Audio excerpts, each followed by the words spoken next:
Hello, good evening, and welcome to IronPod here on Metropolitan Television. IronPod is proudly brought to you by the Ghana Revenue Authority, Goyle Company Limited, Serene Insurance, Ghana Link Network Services, and indeed the latest kid on the block, Meridian Port Services MPS. The show is powered by the Ghana Ports and Harbours Authority, GPHA. We're streaming live on our social media pages on Facebook. We are streaming live at Ghana Ports and Harbours Authority, GPHA. Ghana Ports and Harbours Authority, GPHA. Still on Facebook, we are streaming live at Port of Tema. On YouTube, we are streaming live at IronPort Ghana. Indeed, our media partner is the Business and Financial Times, the BNFT. If you want to have a grasp of all the transpired on the show tonight, make a date and grab the Thursday edition of the BNFT, and you'll be able to peruse and see all that happened here on the show this evening. Indeed, we are also going to be getting interactive with you, and so you can send us your messages ahead of the show on our dedicated WhatsApp line, which is 0559-019-177, 0559-019-177. And at the appropriate time, we shall also be activating our phone lines for you to call in and contribute to the discussion. My name is Kennedy Mona. We are going for a quick break. When we bounce back, we'll continue the show. Please stay with us.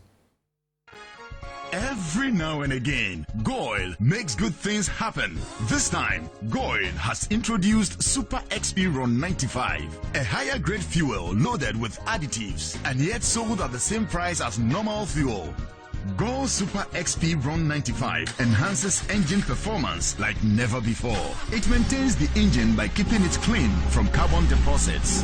Goyle Super XP Ron 95 is designed to burn slowly and thus improves fuel economy, making you save money after several kilometers.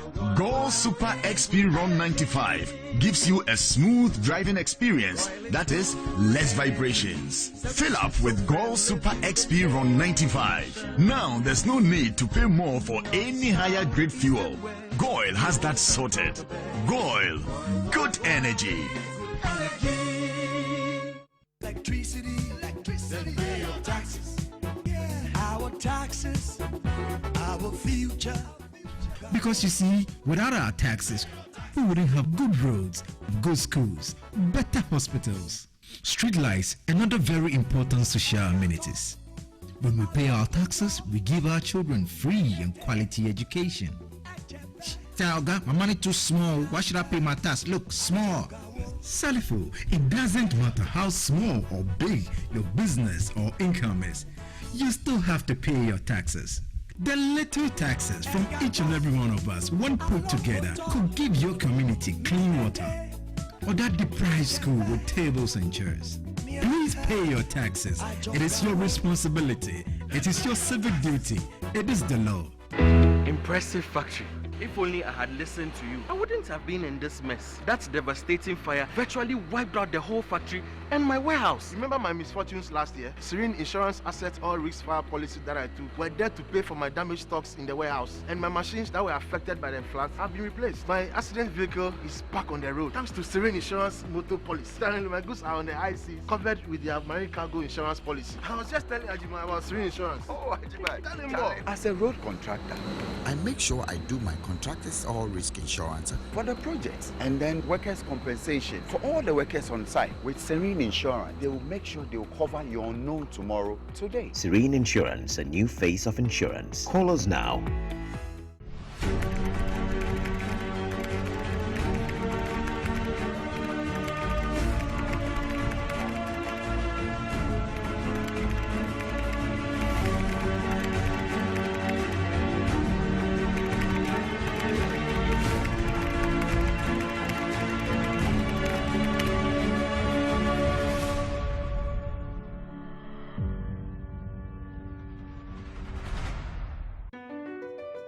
Mps Terminal 3 is Africa's new state-of-the-art container terminal at Tema Port.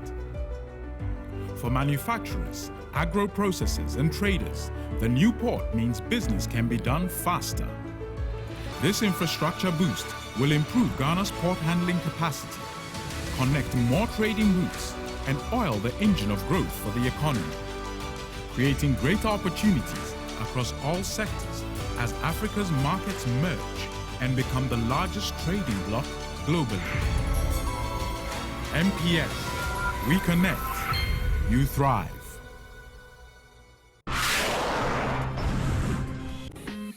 you know, effective 9th May 2022, no truck or trailer that has not registered with the port and undergone the port load safety process with a valid RFID tag would be allowed into the port and terminals to carry cargo. To register, pick a form at the monitoring department, Port of Tema, or at the JAP2 Ghana office, or call 059-3866-358 or 059-32-63350 to get started. Registration is renewable yearly, so all trucks already registered are advised to renew now. If expired, register your truck before the 9th of May 2022 to avoid being denied entry at the port gates. Let's all cooperate for a safe and secured environment for our port operations.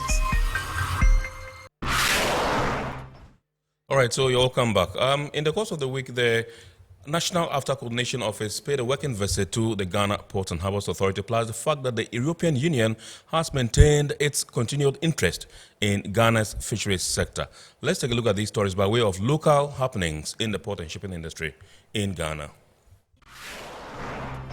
A delegation from the National AfCFTA Coordination Office, led by its head, Dr. Farid Kwesi, has paid a working visit to the Ghana Ports and Harbours Authority. The visit was a step towards fostering the needed relationship between the two entities towards the national objectives within the Continental Free Trade Area. The head of the National AfCFTA Coordination Office, Dr. Farid Kwesi, underscored the significant role GPHA and an extension the maritime and shipping industry plays for Ghana's AfCFTA aspirations. Trade facilitation, where you play a very important role to ensure that we enhance the movement of goods and services through the border posts, through the country generally as transit goods and etc.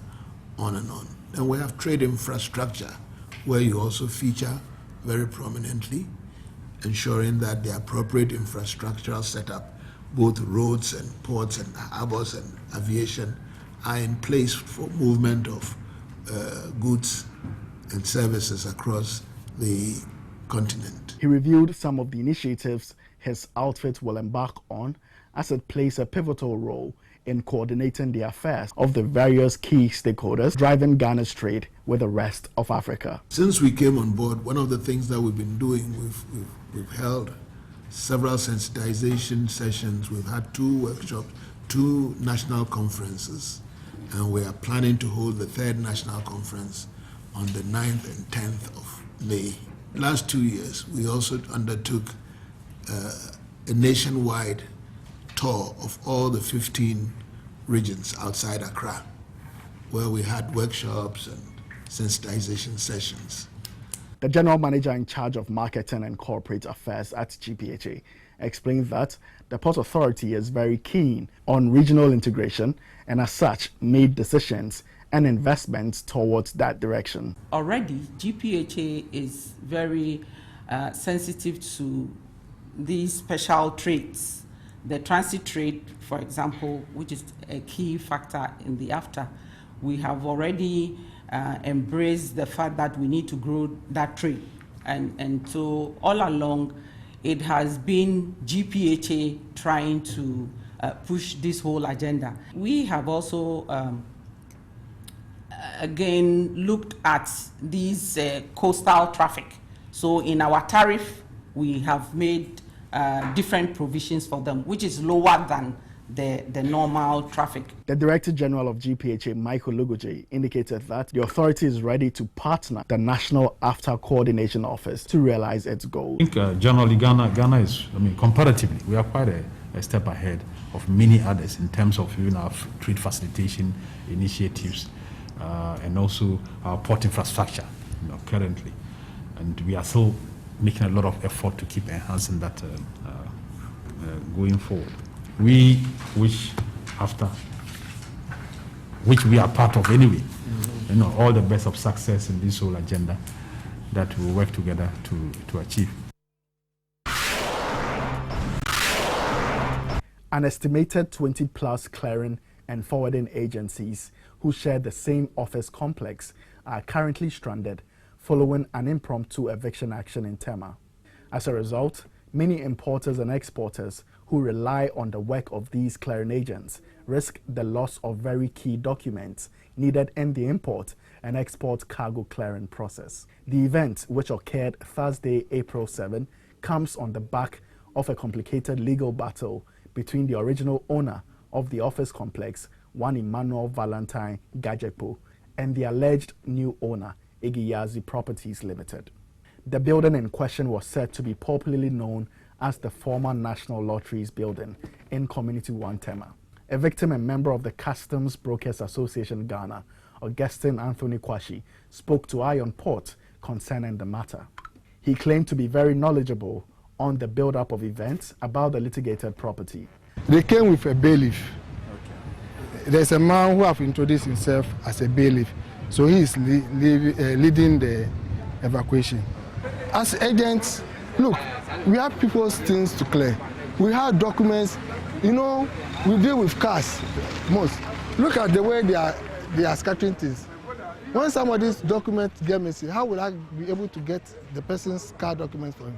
I have to go to the port. But with this situation, can you go to the port? The clearing agents lamented that the plight of occupants of the building is the impromptu nature of the evacuation exercise and called for some grace period to be granted to allow for their relocation. We don't have a problem with that. But all we're asking, at least give us 24 hours, give us 12 hours, give us 1 day so that we can pack our things. Let's assume, look at the weather. If the rain comes down right now, if properties are destroyed, who are you going to hold responsible?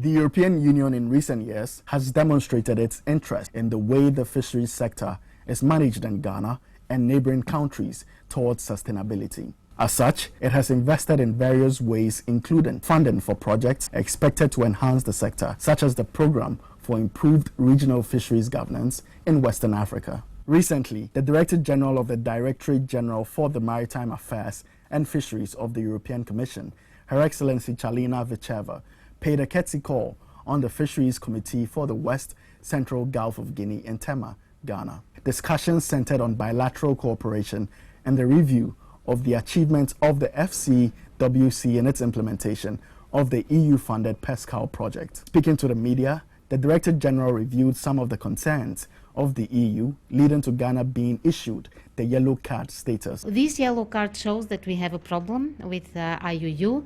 What starts with the yellow card is not sanctioning, because the idea behind the yellow card is not to sanction but prevent and help. And today, when I was discussing with the representatives of the fishermen and the stakeholders in the sector and the value chain, I was very happy to hear that the stakeholders really appreciate this move, because they took it exactly the way we mean it on our side, on the European Union.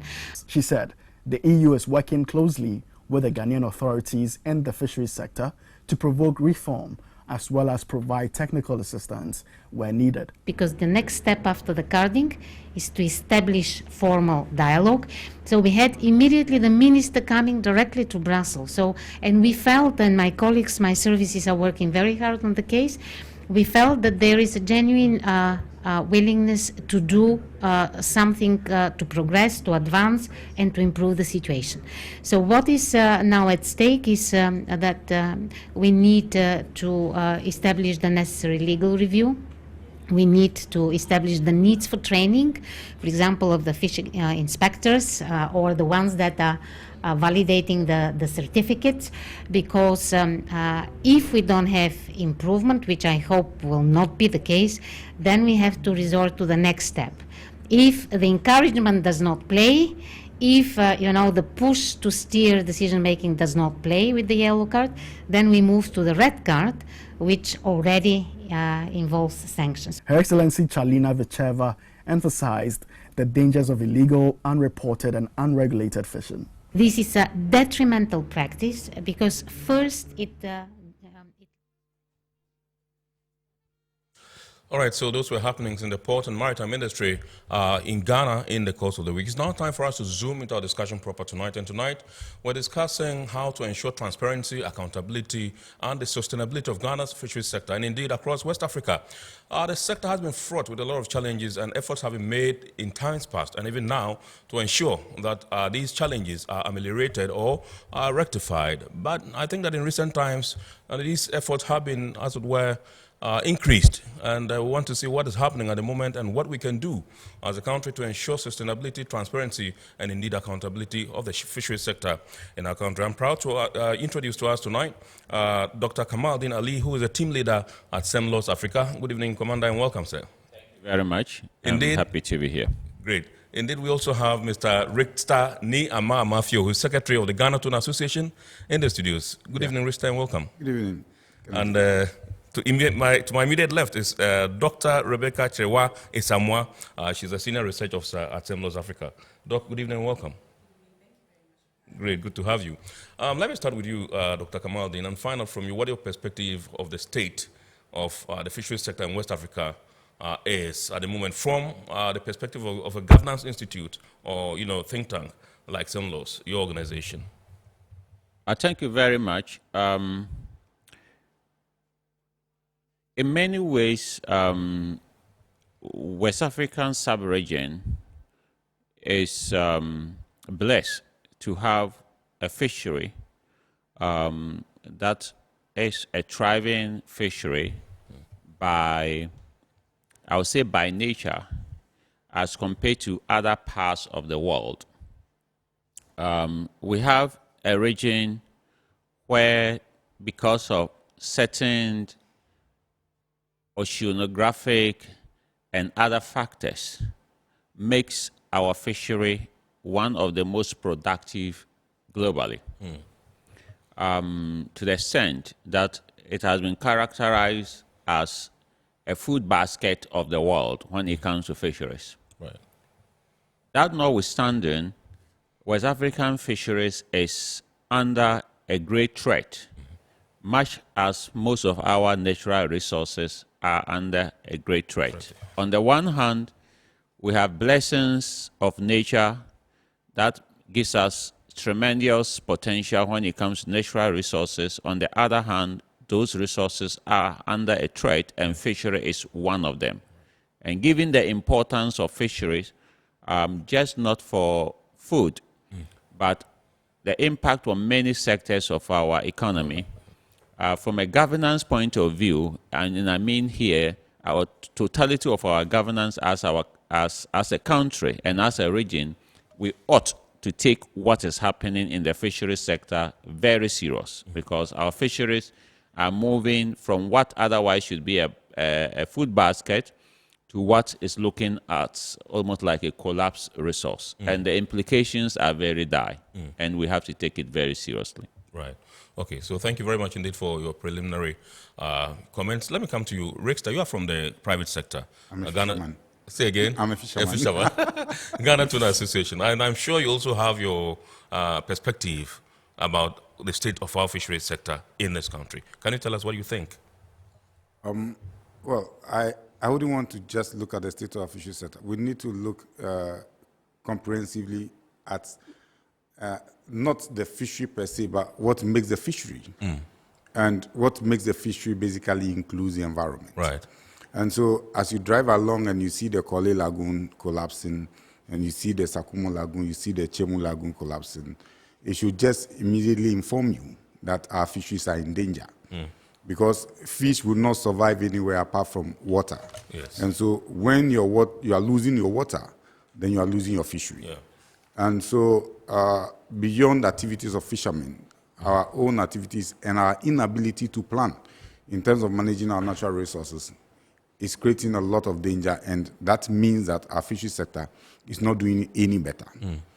Coupled with that is the fact that you have increasing number of human capacity that are in the sector. Yeah. And the more people you have in the sector, it means that the dependency becomes higher. Yeah. You increase competition, and so people will do everything to survive. So from where I stand as an industry person, I believe that we, by our own activities, the sector keeps declining. And so you would realize that you are not getting as much fish as you want. The cost of fish is going high. Fishermen are not landing as much fish as you expect them to land, because too many things are happening at the same time. And so we are in a situation where I wouldn't tell you that we are in a good state. We are in a situation where we need to sit back and say, look, what are we doing? can we do something to move from where we are into a better situation? Because it's precarious. Yeah. All right, so I know recently there was this closed season thing that government introduced, and it was fiercely resisted by some folks within the fisheries sector in the country. Now, I read somewhere last week that when that particular ban was lifted, the catch has increased. Well, I'm hearing it from you. I'm not sure fishermen resisted the closure. Closed season, yeah. Because I was one of the people who pushed for it. And it came from two experiences. One in Philippines and the other in the United States, New England area, where closed season has been part of many measures in fisheries management. You see, closures are not one-off measure in fisheries management. You need to adopt many different measures. And so, for instance, if you look at what is happening in Philippines, which is an island and has a lot of bays, so you have the fish standing within a certain area. So when you close, you know that you find the fish.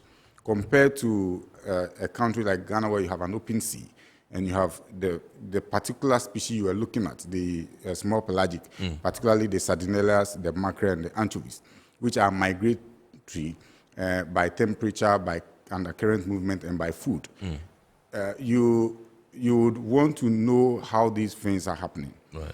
The initial target was the trawlers, because you wanted the trawlers to be off the sea, and the trawlers voluntarily did that in 2016. Right. They did it in 2017, and they did it in 2018. Now, if you want to expand it, you need to add other measures. So if you do just general closure for the small pelagic, because you believe that they may spawn, particularly the sardinella stocks may spawn between July, August, and September, and so you need to protect them. If you do a closure for the trawlers for 2 months, and the artisanals do July, and they get back in August, and then you have the fish migrating from the western region to the east, you would have the fishermen probably with smaller mesh size harvesting them. So it is not enough. Secondly, if you want to do a closure and you give so much assurance that when we do this, the resources are going to bounce back, you raise expectations. Now, if you are not able to even tell me the state of the stock before you did the closure, and then you do the closure, and nobody is able to even tell us that this is what happened when we did the closure, and you want to do it again, people will think that, why do I go and sit down for 1 month and go hungry and all that, and then I didn't really understand what happened. So basically, that is where the challenge is. We made it look like if you do a general closure, then immediately your stocks are going to bounce back. That is not true. They may not bounce back at all. So would you say that this wasn't well thought through? It is one of many, many measures. It's just a microcosm within a larger microcosm of fisheries management measures that needed to be adopted. We have overflogged the issue of the closure. Probably it will be more efficient to even do area closures, do temporary closures for some essential habitats. For instance, why do we continue to fish around the estuaries, which serves as an entry point for fish that may be migrating into fresh water or into the brackish water, and then the fish that may be migrating from into the open sea, and then we allow people to do beach sailing around the areas with very small mesh in their codent. You are losing your mangroves, which serves basically as hatchery for crustaceans. You have a lot of crabs around them. You have, what do you call them, prawns. All of them spawn around the mangroves. So why are you losing your mangroves? So you see, you need to have an ecosystem approach. You need to have an awareness of what is it that you are managing. Because there are various species and the management regime and measures vary. And so if you do not increase your research and you do not update your knowledge, you may think that if you do one closure in 2 months and you tell the fishermen, oh, this will bring back the fishery, you raise expectation, but that is not the fact. And so I am, from where I stand, I feel we need to step back, probably do a bit more consultation, work more with the science, work more with research, and work with the fishermen, understand the local ecological knowledge of fisheries management, how the fishermen have managed their fishery without the elite, in bracket, and they have survived to this point and continue to survive even without all the laws. They obey their own rules and work from there. We need to start from some knowledge base. We cannot just do things. This afternoon, I was talking to one of my guys. They said, "Oh, Rista, you next time when I come, I'll teach you a few things about fishery." Of course, I listen to them. He's not been to school, but he understands the fishery sector better than I do. Right. So where we have it wrong is that we believe that when we learn something from somewhere, or some people are doing some, we don't look at the other circumstances that surround what they are doing. And we believe that when we do it, it will be a panacea to the many challenges that we have. And if we continue to do that, we'll have a problem. Because fisheries management is not just about the fishery, it's about human being, managing the human being. Because the fish in the sea, you can't go there and manage them. It is the activities, both on land and at sea, by men, that would either cause a decline of the resources or the sustenance of the resource. So first, you need to understand the psyche of the people you are dealing with, how you manage them. And then when you manage them, their understanding of the resource will help them manage the resource when they are at sea. Right. But if you feel that you need to, I am in charge, and this is what we want to do, well, they may comply because they are afraid of what. But when they are at sea and they are throwing dynamite and all that, you won't be there.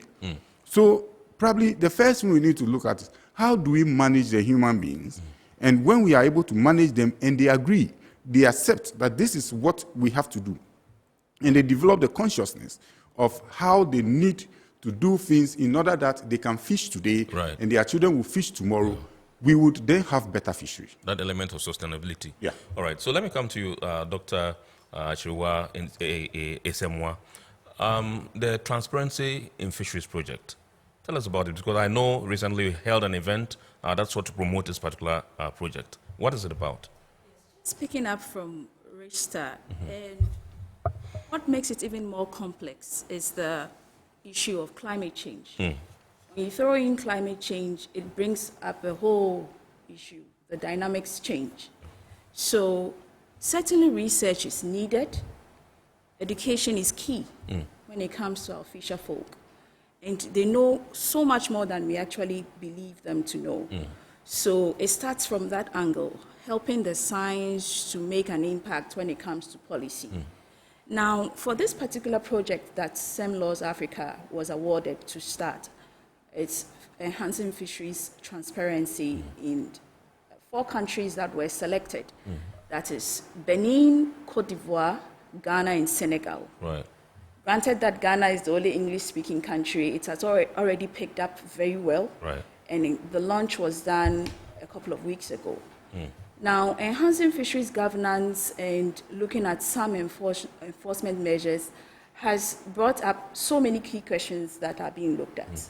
So, one objective was to enhance the transparency, to examine transparency issues when it comes to the legal frameworks, and then to look also at the information sharing mechanisms. That was the second objective. Right. Then the third objective was to look also at how the governance structure is and the processes that lead to, say, policy formulations, how they are accepted by the fisher folk. So that is how the project is structured. All right, so I want to basically know what you seek to do at the close of the day, the key objectives of this particular project that you've been commissioned to undertake. Yeah, so 3 objectives mainly. So to look at how our fisheries sector is structured when it comes to management, the use and the management, then looking at the governance and then the institutional frameworks that move when it comes to enforcement. So by the Bloomberg Philanthropies, you'd realize that their focus usually is about granting countries that strength that power to go through policies that would help change lives. And so out of the 941 cities that they have their impact on, this is one of the cities in Ghana, representing Accra, and then along our coast, looking at how we can improve on transparency, how we can improve in information sharing mechanisms, and how we can improve in enforcement and in the policy frameworks. So these are the objectives. All right, so I would want us to also dwell on the procedures and methods that Semlos will be introducing to conduct this particular research or inquiry. The research would have that background study, and this question has been brought up a few times. Why is it that these efforts, like you mentioned in your intro, why are these efforts all over the place? These efforts are to meet a certain objective, but they have been scattered because of the approaches that have been used in arriving at them. So one of the things that we intend to do through this project is to conduct reviews of publications, of studies that have been conducted, and then to verify the outcomes through roundtable discussions, some country visits, and also to actually engage stakeholders. This is a participatory approach, and to find out how much there is involvement and inclusion when it comes to decision making. So these are the approaches, and so it would look at both qualitative and quantitative ways of arriving at some of these analysis, and then certainly we would have the outputs, the usual outputs, some infographics, something that can inform a donor who wants to pick up from the next point to actually have it implemented, and then in our government institutions too. So that these are the things that we hope to do. All right. Let me come to Dr. Kamaldeen and find out from you. Even before you delve deeper into your research on this particular issue, project, I want to find out from you, what are some of the transparency issues that you have identified? Do you have a fair idea of some of the issues that we have identified so far and how we're going to be dealing with them? Yes, thank you. I think transparency in fisheries is key. And we need, at a very general level, awareness can also contribute to transparency. Whereas fishermen and fishing communities and our women that are also related in the fisheries value chain are very much aware of fishery, when it comes to the national level, we don't situate fishery the way it is supposed to be. So increasing the dialogue and creating awareness itself brings a general transparency to our fisheries, and that is important. But when you are looking at the very detailed or specific transparency issues, we can look at a number of them. For example, if you look at the trawl sector, we have fishery licenses that are granted for purposes of fishing. It is important as a general measure of transparency for us to have a mechanism based upon which people may apply for fishing licenses, for example. Those that have been awarded fishing licenses, on what basis have they been awarded? Do we, for example, have a national arrangement where annually or every 2 years we open bids for people to apply for fishing licenses, and this is announced, this is in our dailies, this is publicly known? And do we indicate what the requirements are? Do we allow the public to be able to participate? Do we, in terms of the requirement, how do we know whether people are keeping to the requirement? For example, one of the emerging or even the emerged transparency issue in our fisheries is what every fisherman will refer to as the foreign interest in our fisheries. Whereas, if you look at the laws in Ghana, it suggests that our fishery licenses, especially in the trawl sector, is supposed to be given to Ghanaians who will have the beneficial interest in the license. You have, for example, Chinese, Korean, or other, it could be any other national that is participating in our fishery. And it is it's a license that is given to a Ghanaian, but the active person that you see or entity that you see fishing is a fishing vessel that is crewed at least at the top level by Chinese and that is operated by Chinese. How do we balance the requirement of the law that says that there must be beneficial ownership to the issue of partnership that may be genuine, but that will be required. Right.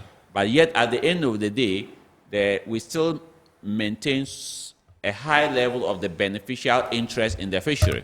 For example, it is not sufficient that I should go into an arrangement with a foreign company and I obtain a license and then we go into a fishing activity and I get paid, for example, $10,000 every month, whereas if you look at the fishing company, it makes, for example, $1 million just cedis every month.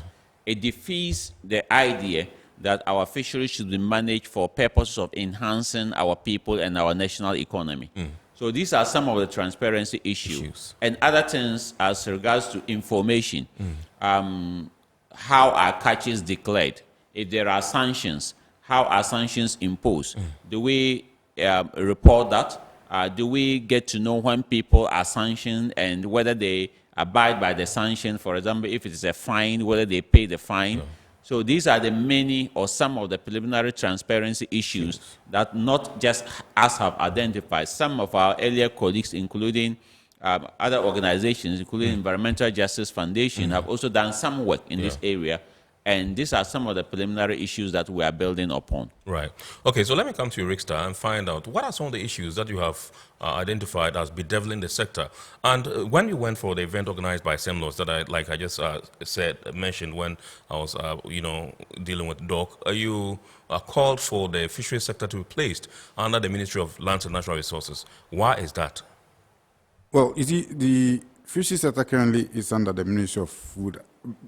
Currently it's on its own. Yes. It used to be under the Ministry of Food. But the supervising committee in Parliament is Food, Agric and Cocoa Affairs. Right. And I try to make the point that fish is only food when it is out of the water and it's on the table.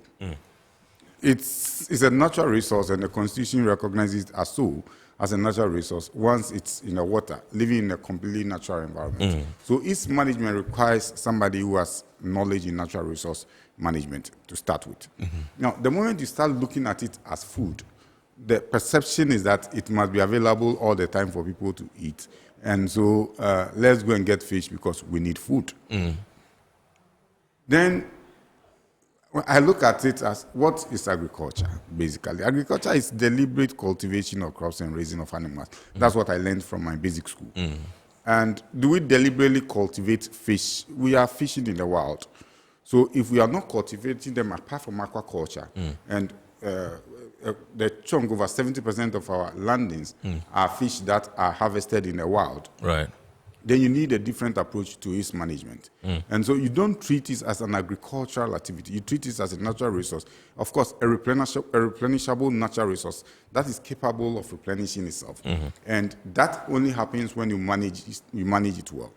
And so you would realize that for a very long time, the Committee on Food, Agric and Cocoa Affairs, you need to do probably a study of the composition and the background of the people who had been on the committee. Generally, it's skewed towards persons who are agric bias and not natural resource bias.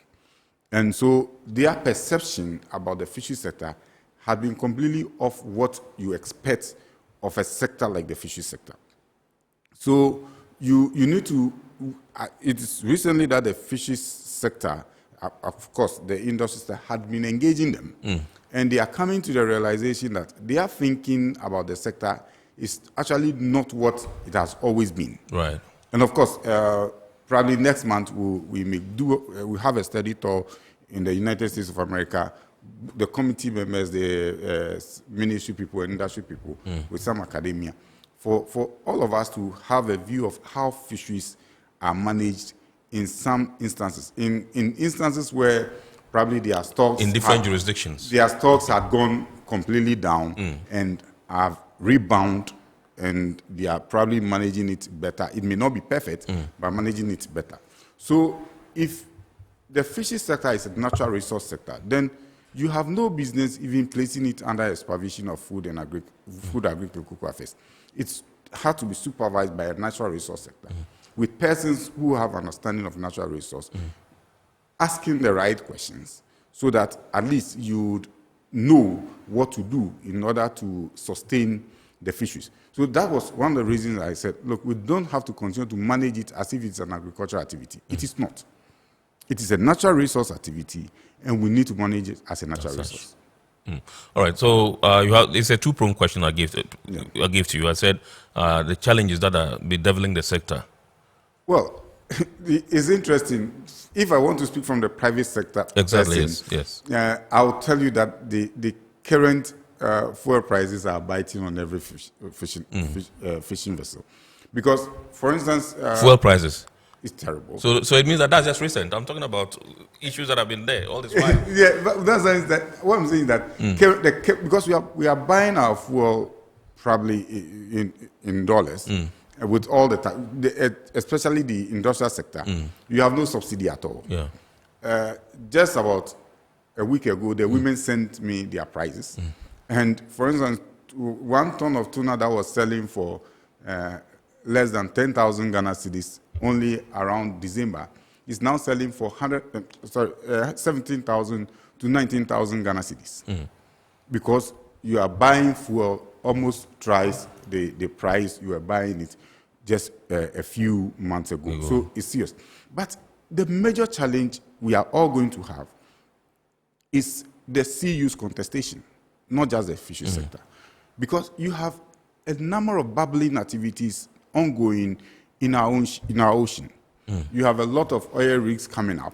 You have increased marine transportation. You have fiber optic cables that are being laid. You have gas pipelines and all that. And you have fishing activities. If you don't start thinking about developing marine spatial plan, if you don't start thinking about having marine protected areas and zoning your ocean, you are going to have contestation. And when you have contestation, you are going to have conflict. Now you have issues of piracy coming up strongly within the Gulf of Guinea area. Now, the major challenge and the major concern we have for those of us who are in the industry is that as more young people in the fishing industry continue to be idle because the sector is no longer lucrative, they have a lot of sea endurance and a lot of energy. They are easy target and easy recruit for criminal-minded persons who can easily put them on vessels. They can spend hours at sea, and they will become a problem. So you have serious maritime security that we need to look at, because you have too many idle hands, and we are not making effort to pull young people out of the fishing industry, give them alternative training, set them up to either be on their own or have continuous education, acquire some other profession, and completely leave the industry. That is not just a threat to the fishing industry. It's a national security threat that we need to look at and we need to re-examine. But I think that the issue of sea use contestation will come up very soon, because we are giving some preeminence to the hydrocarbon sector, and we would be putting rigs everywhere without necessarily doing a careful study to know how essential those areas would be for fisheries and other aquatic resources that may be available. And we need to look at it again. Probably we need to examine the issue of marine spatial plan and sea use plan, so that we can put our marine or our EEZ into proper use. The other thing that is coming up, we know Ghana Maritime Authority would be signing on to the Cape Town Agreement. They sent out letters. The Cape Town Agreement basically has to do with fishing vessels and crew and all that, crew training. The Regional Maritime University for a long time are not training any, Doc is talking about crew, any crew. So if you are not training crew who are fishermen who would be able to take charge, you definitely would need to use foreigners. And it comes with a lot of cost. And especially the tuna sector, most of the captains are aging. They wish to go back to Korea. But you don't have replacement for them, because we ourselves are not training. If you want to take over and have full beneficial ownership, you need to build both human and financial capacity and wherewithal to be able to take over your industry.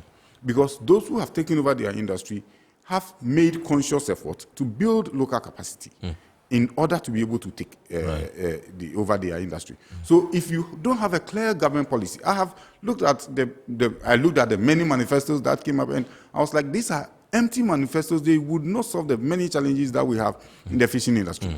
I have looked at government policies, I've looked at budgets, and there's basically nothing in terms of capital expenditure that will push the industry forward. So you are left with Ghanaians that would have to depend on foreigners who may have capital, who will be able to buy capital at cheaper costs in order to be able to invest in the sector.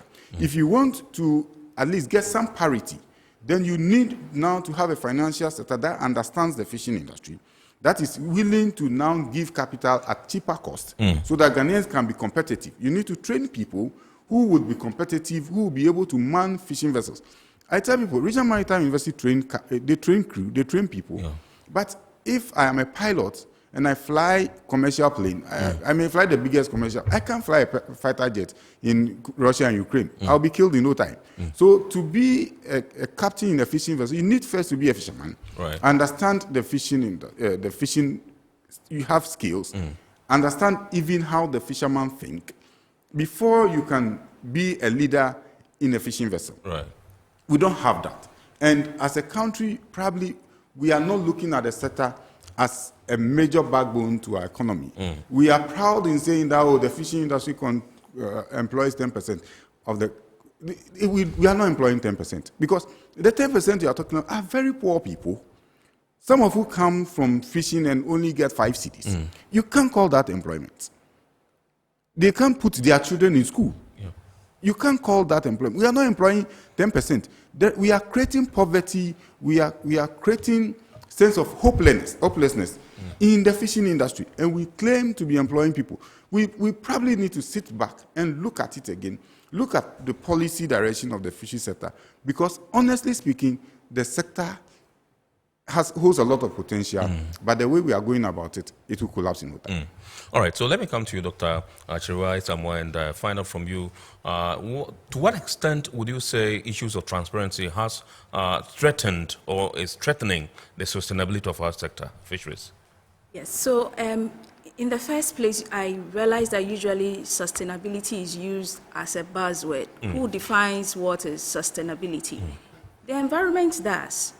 So if the environment does the main definition of sustainability, it means that we need to know what is in there and therefore how much you can take that will not collapse the system.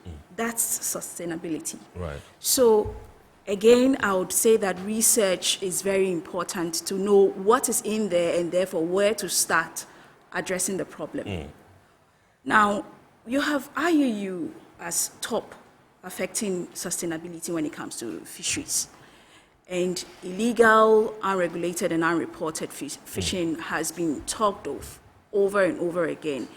Now, when it comes to illegal, sometimes we would want to put them in pockets. You want to look at how the gear, the mesh size, wrong fishing practices.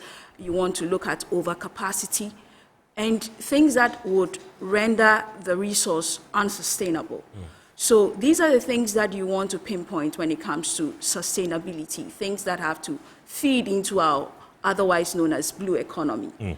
Now, when it comes to these things, it means that you would have to realize that, therefore, when you are able to measure this, the changes in them, whether it's positive or negative, will tell you whether you're improving. So these are the things that you want to look out for. Transparency is very important. Once we know clearly what is the mesh size, what are you supposed to go out there with? Is that what you're doing? These are the things that have to be clear, and this is just picking up on just mesh sizes. And so transparency in every aspect when it comes to the use of the resource, the management of the resource, and then who is in charge, who is responsible, who are we holding accountable for ensuring that the right thing is done.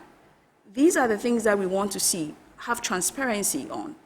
So that's basically what we want to talk about when it comes to fishery sustainability. All right, Dr. Kamaldeen, Dr. Isamoah just mentioned blue economy, and I just want to find out from you how a sustainable fishing industry can impact the economic fortunes of, the blue economy in Africa? Not in Ghana, in Africa. Okay, that's a very important one. Let's look at it, that the global fishing industry or seafood industry is one that is nearing almost $300 billion. That's how far it is going. So that is the global seafood industry. And what it means is that this is a huge industry, and for some countries, a large part of their economy is dependent on this. Richard have referred to going to the US a number of times and looking at what they do in fishery. So you will wonder why he's saying that, because as a huge country as it's US, at times the perception is that fishery is just for developed or poor people to use as an economic distance. Yet, the US, a very industrialized country, Norway, a very much top country, drives a large part of its economic backbone, directly and indirectly from fishery. So this shows you the examples that I've mentioned. Although Norway, for example, is a country that is well advanced in oil and gas, they will tell you that they value fishery as much as they value oil and gas. And that is a major part of their economy. So that tells you from the way it goes that fishery is very important to the blue economy. But fishery also is just not about the fish. It links up to the industry. It links up to a lot of other activities that are in the value chain of the fishery. But it also links up to the employment that it creates for people. But more importantly, fishery is also something that indirectly in the blue economy, but in the general economy, sustains people. Because there is not an alternative to protein. And if you don't have fishery, it means that your sources of protein are dwindling. And at least we know that fish source protein is one of the best that you can have.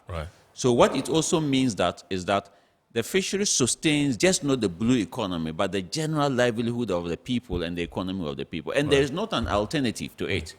And remember that when fishery collapse, it's very difficult to revamp them, although there is always a potential to do that.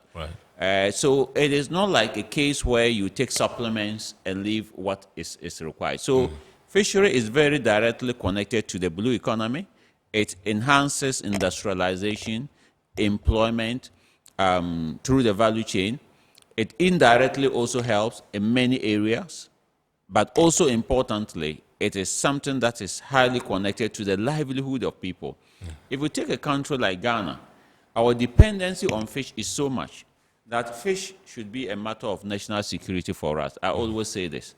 Well, if you're looking at a country that is rated as among the top 10 globally when it comes to the consumption of fish, then to me, fish is more important than every other thing. It is more important than gold. It is more important than diamond. So the kind of effort that we have placed in managing those resources, we should place even greater when it comes to fish, because this is what our livelihood is dependent on. So that is how crucial it is for us as a country.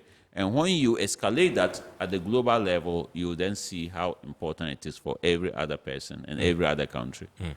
Great. So this is Iron Pod here on Metropolitan Television, and tonight we're discussing how to ensure transparency, accountability, and indeed the sustainability of our fisheries sector. And with me in the studios doing the discussion tonight is Dr. Kamaldian Ali, who is the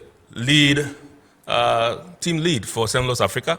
We have Rickster Ni Ama Matthew, who is Secretary, Ghana Tuna Association. We also have Dr. Rebecca Chiriwa Isamwa, who is Senior Research Officer at Semlos Africa. We're going for a quick break. When we bounce back, we'll continue the discussion. Please stay.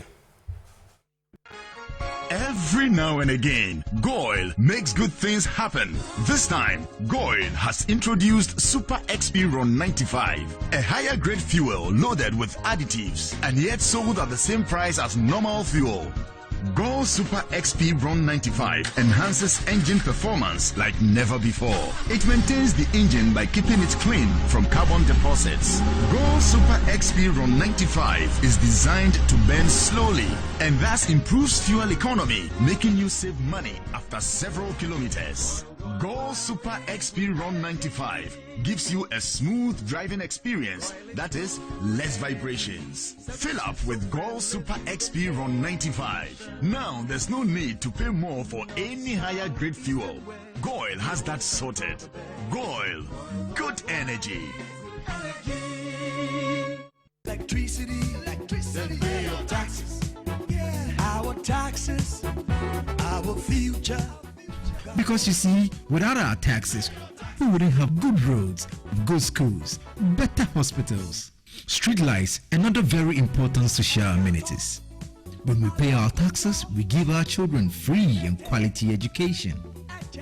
Talga, my money too small. Why should I pay my tax? Look, small.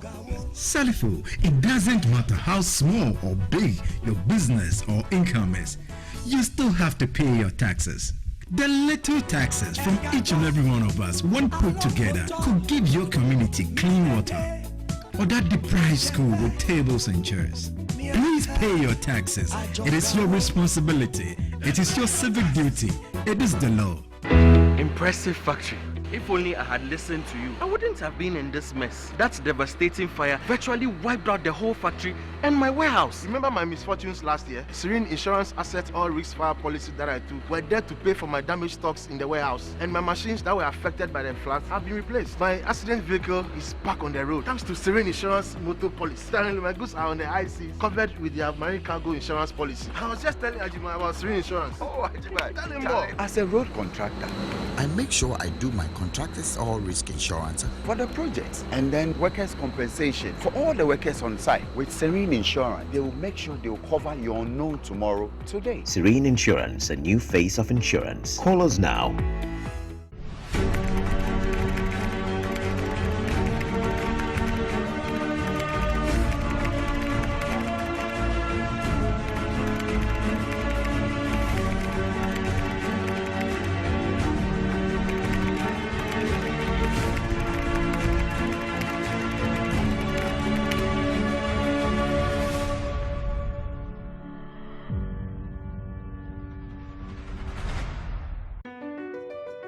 Mps Terminal 3 is Africa's new state-of-the-art container terminal at Tema Port. For manufacturers, agro-processors and traders, the new port means business can be done faster.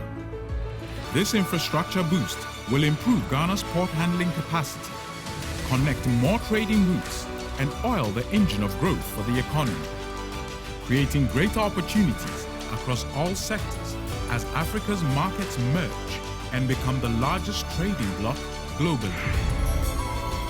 MPS, we connect, you thrive.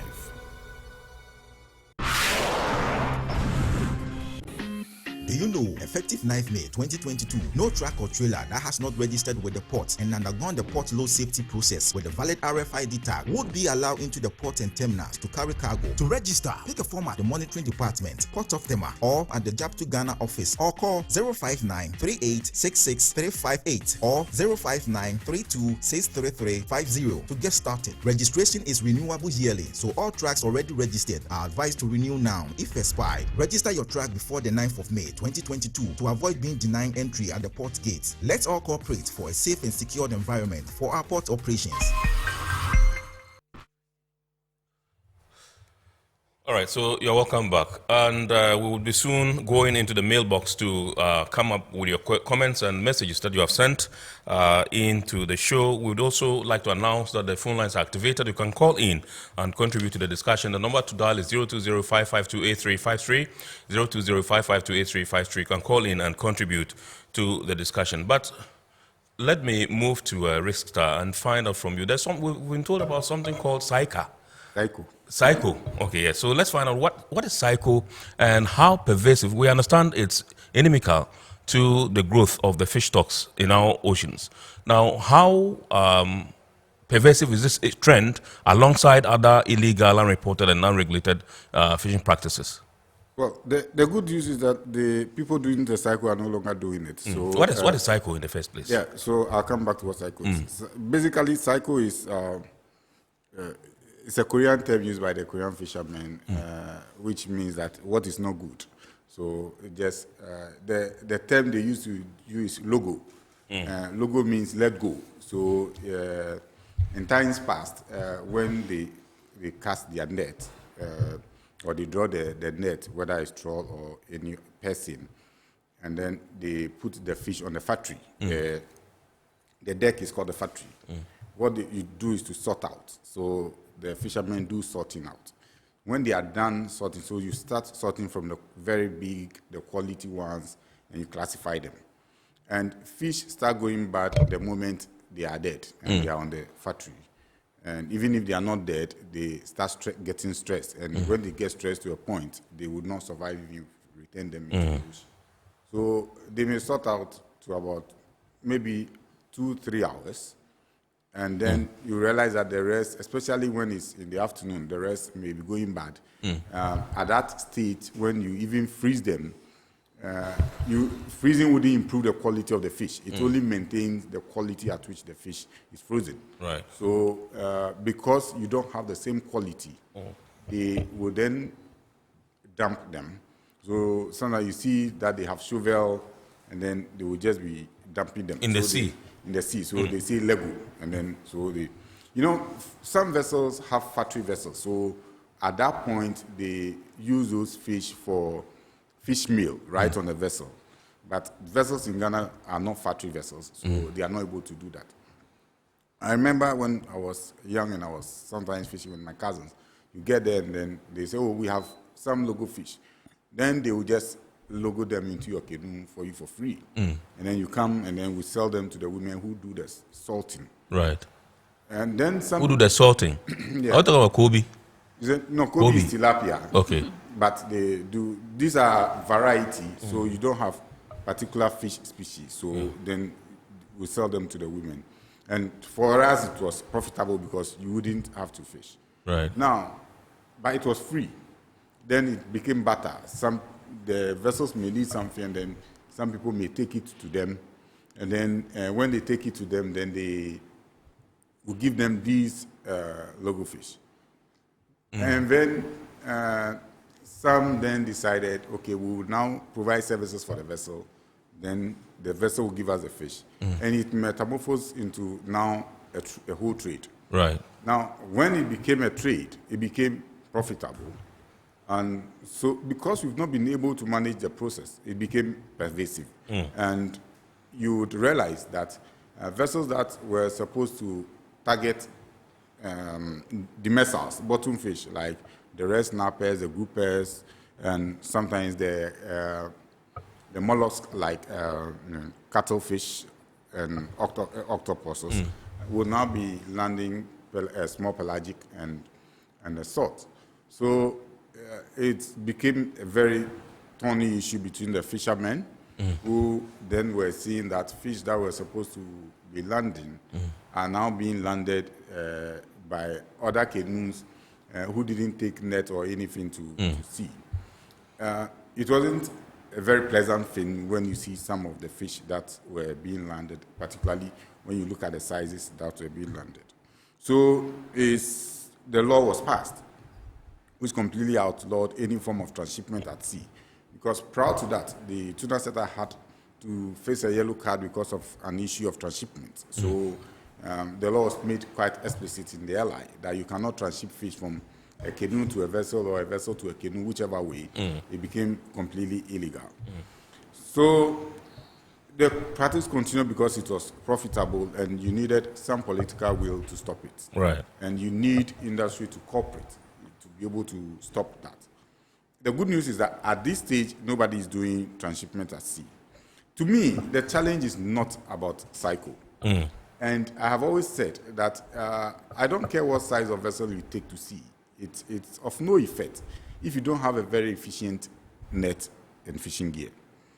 And so if you live in a country where we don't have any policy at all on fishing gear apart from mesh size specification, you have a problem. Right. Because no matter how small a canoe is, if it has a very efficient fishing gear, it can take everything in the sea, small to big. So the challenge is that how do you deal with the cycle issue? Okay. Even if the vessels are not landing. Rickster, let's go onto the phone lines and pick Charles, who's calling in from Accra, and then we'll come back and then you continue with how to deal with the cycle challenge. Hello, good evening, sir. Okay, I understand the line is dropped, so... okay, all right, that's fine. Yeah, so the cycle challenge is basically, to me, a gear design challenge. That how is the gear constructed?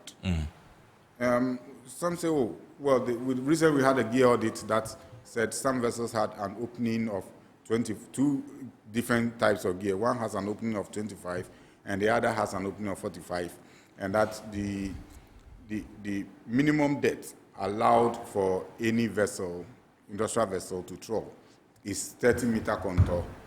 And so if you have an opening of 25 or 45, probably when you open your trawl doors, your gear will be flying in the air. But they also said that the fish, the range is between the 30 and 175. Yeah. So what it means that the person may be fishing around 150 and so maybe using the 45. But that is not the issue. To me, it doesn't address the challenge.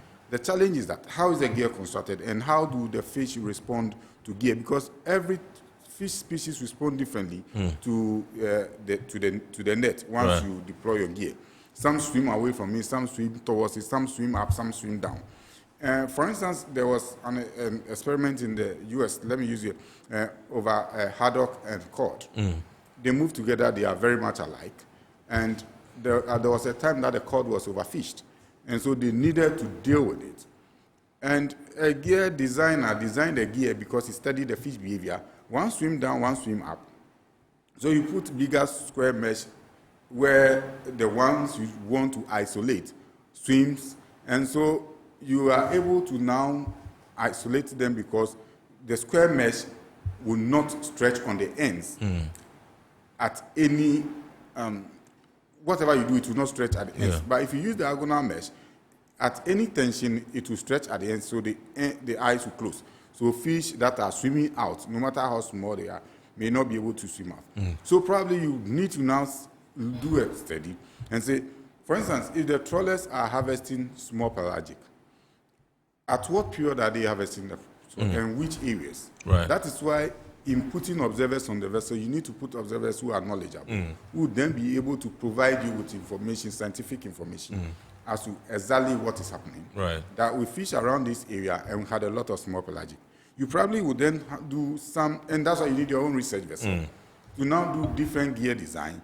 We don't even have any tank to do testing. But you need to now do your gear design and probably say that before the cordant, we may have to put square mesh of probably 80 mm. And when you have the square mesh there, the small pelagic will swim out and will not enter the cordant. You get, so the solution to the issue of harvesting too many fish that you do not want to harvest is highly dependent on the gear design and not the size of the vessel. Because if the gear is too efficient, it will take anything from this. Okay. Doc, you want to add something? Yes, I want to add that. So whilst that is very true, as Richard is saying, from the gear technical application point of view, I think it is also refreshing that he's indicating that the cycle is something that is perhaps no longer happening, but it needs to be emphasized that it is something that needs to be stopped. Because the reality is that vessels that are not supposed to be targeting pelagics, because of the shady and illegal industry that has blown or blossomed around cycle, they are targeting species that they are not supposed to target, and these species are being sold.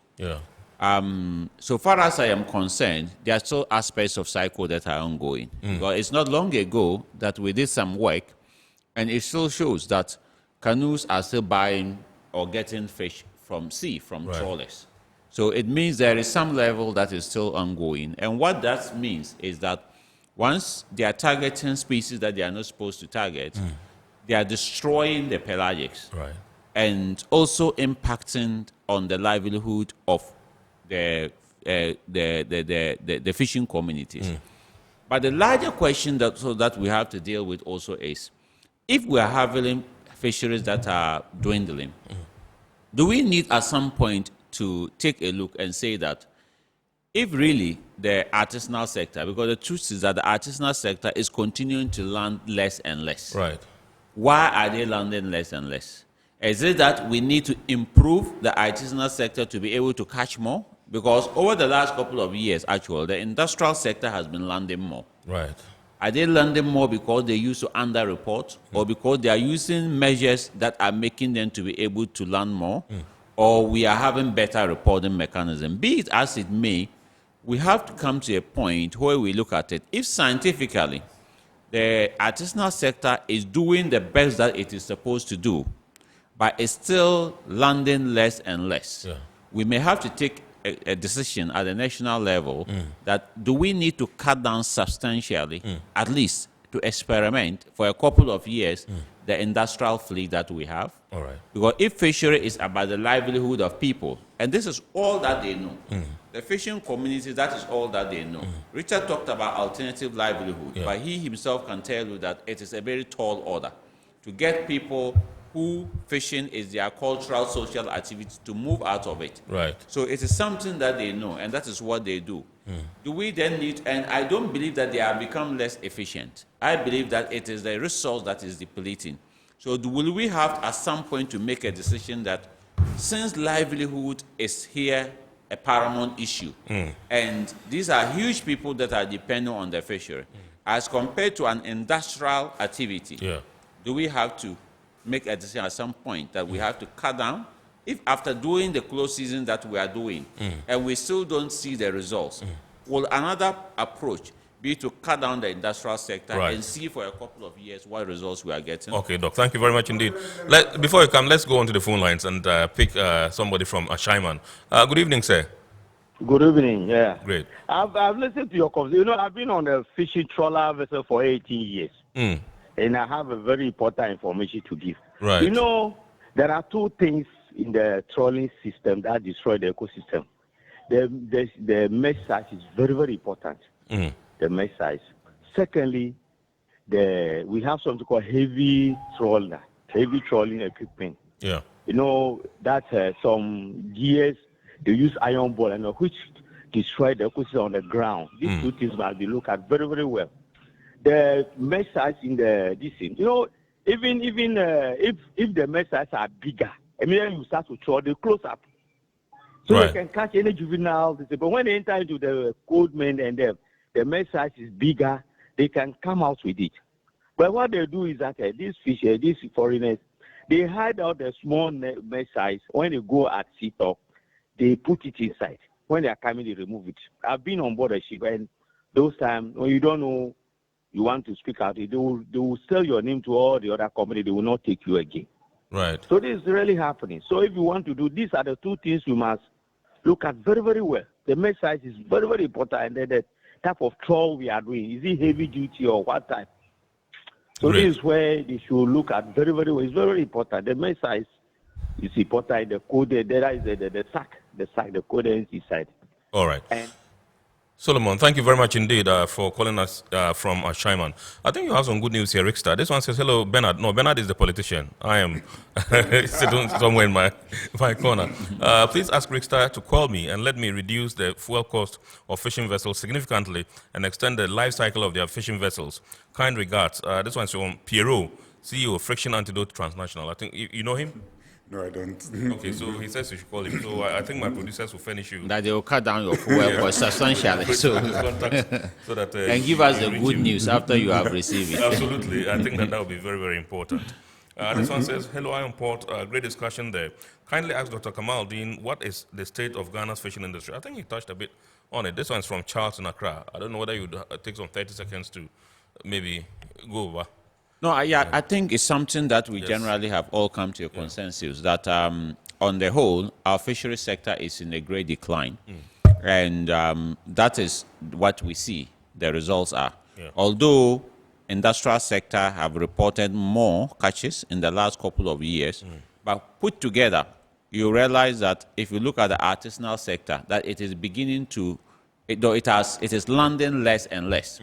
I've forgotten the exact statistics, but the artisanal sector now seem to be landing fish that is less than what historically was landed 20 years ago. You know, so we're having a population that has increased. Yeah. The capacity of the the artisanal sector has almost like tripled. Right. Yet the landing is less than what it was landing, for example, 10 years ago. That shows that we are in the serious trouble when it comes to the fishery. All and right. I think there is general consensus on that. Okay. This one says, are you satisfied with the role of the fisheries observer on fishing vessels as it is now? Well, I'll come to that, but let me just try to draw. You see, one of the reasons... Quickly, because we are running out of time. One of the reasons the industrial sector's landings are is because now they are reporting everything, including what used to be the cycle, directly. So you have... But it still doesn't solve the problem, because you need to reduce tremendously the quantum of small pelagic that the trawlers are landing.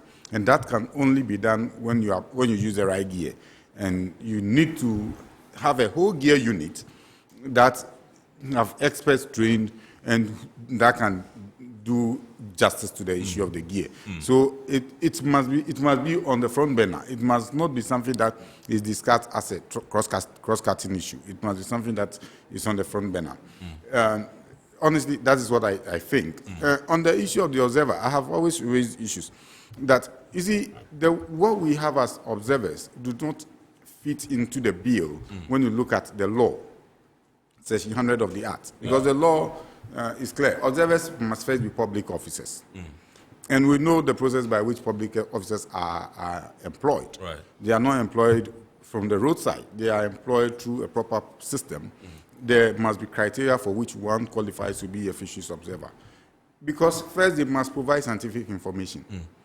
And they must be able to collect data. And in these days of geographic information system, they should be able to do some, have some appreciation of some geoscience, and then be able to say, well, we are around this location, and do some mapping to be able to provide information. So you need people with some competencies to be observers. Then they have to be enforcement officers. They need to now report on enforcement. So now they need to be on top of the law. They are not captains in the vessel. I've always said that. You can't have two captains. They are there to observe, write their report, unadulterated report, and present the report. If the report requires further investigation, investigations can be done. But first, they must be our first frontline scientists on the vessel who are providing scientific information. So if you don't have that, and you don't employ them through the public service system and put them on proper salary, it becomes a problem. Right. And so I think that the observer program is not the best. Not the best, okay. Doc, let me find out from you, the Transparency in Fisheries project, which areas would your research cover? Is it the artisanal, semi-industrial, or large-scale industrial sector? So it will look at all three. Because they all come together to make the fisheries sector. So the questions that have been designed, whether in survey form or questionnaire forms, will target all of these groups, and then take the input of academia to ground truth exactly what is gotten back from the industry. And also to look at the fact that we're looking at all three means that indirectly those that would contribute in one way or the other to the sector would also be looked at. So quite recently, on the 8th of March, we leveraged on the International Women's Day and had a stakeholder engagement with women fisherfolk.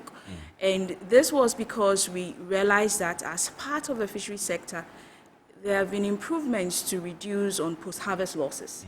So with the women fisherfolk of Chokome, we decided to come together, just get their take, their perceptions on how generally the law, when it comes to some of the aspects of transparency, how they would accept them and willingly comply. Because these are sisters, wives, mothers of fishermen. And so they were very candid in their in how they related to us and the kind of information they gave us. One of the things that came up with was how far their decision-making went up the ladder.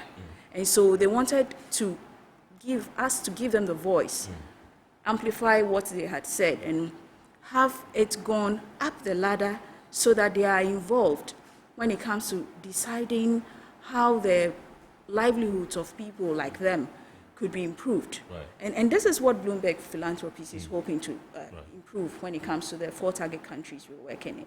Right. Doc, when are you looking to conclude the work on this particular project? The project is in its first phase, as Rebecca indicated. So it is a 2-year project. The first phase, we are doing data analysis, interview, gathering data. We'll move to a second phase of stakeholder engagement. Right. And then we'll synthesize the outcomes. Then we will deliver a report, and then we'll come back to stakeholder information on what the outcomes are. So it is going to be a 2-year for all the countries that we are engaged in, which is Ghana, Benin, Cote d'Ivoire, and Senegal. So in each of these countries, we will undertake activities there, much as we are doing here in Ghana. So 2 years. Yeah, so Ghana is the only Anglophone country in the mix. Yeah, Ghana is the only English-speaking country. And it is also good because in terms of this being a regional project, that we'll get to know what is happening in each country, and then some of the good ideas that we have in one fishery can always be migrated to the other. Right. It's also interesting because recently I was in Senegal, and as much as we are discussing fishery here, Senegalese see part of their fishery problem to be Ghanaians, because Ghanaians are actually one of the good community of fishers in Senegal. So they will say, oh, Ghanaians are at the cause of our problem in fishery. So beyond the nationality issue, we'll see in each country what are the issues, but also what are some of the best practices, and then we can see how they can cross-fertilize each other. Right. Thank you very much indeed, Dr. Kamaldeen Ali. He is the team lead. We don't have time. Our time is up, Richter. Yeah, he's a team lead for SEMLOS Africa. We also have Richter Niyama Mafio, who is the secretary of the Ghana Tuna Association, and Dr. Rebecca Chiriwa Esamwa. She is a senior research officer at SEMLOS Africa. Indeed, we've been discussing how to ensure accountability, transparency, and the sustainability of Ghana's fisheries at the Ghana Ports and Harbours Authority, GPHA. The abridged version of the show is aired every Wednesday at 8:30 p.m. on Ghana Television. Make a date and watch that. My name is Kennedy Mona. I wish you a super week ahead.